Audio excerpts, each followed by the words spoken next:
Hello दोस्तों, आज हम एक्सप्लेन करने वाले हैं उत्तर प्रदेश के हाथरस में नारायण साकार हरि उर्फ भोले बाबा के फॉलोअर्स उनके चरणों की धूल इकट्ठा करने के लिए इस कदर पागल हो गए कि भगदड़ मच गई, जिसके कारण सैकड़ों लोगों की मौत हो गई जबकि कई लोग घायल हो गए। देखते ही देखते ये आयोजन स्थल पर शमशान घाट के रूप में बदल गया। इसी बीच भोले बाबा का सच्चाई सामने आई। भोले बाबा के कई रहस्य भी अब सामने आ रहे हैं। बाबा को ऐशो आराम की जिंदगी पसंद थी। इतना ही नहीं, बाबा ने अपने कपड़ों के लिए पर्सनल डिजाइनर रखा था। नारायण साकार हरि उर्फ भोले बाबा बाकी धर्मगुरुओं की तरह भगवा कपड़े नहीं पहनते थे।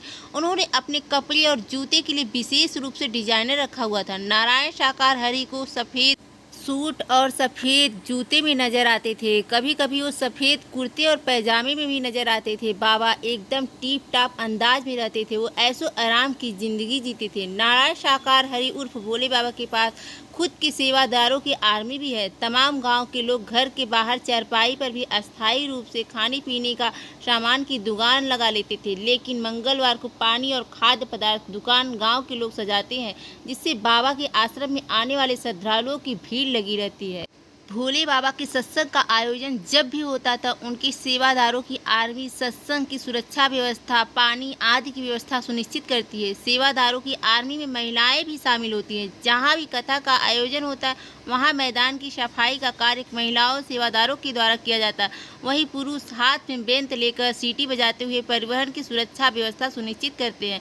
हैरानी की बात तो यह है कि किसी भी सोशल मीडिया प्लेटफॉर्म पर बाबा का कोई अपना खुद का अकाउंट नहीं है।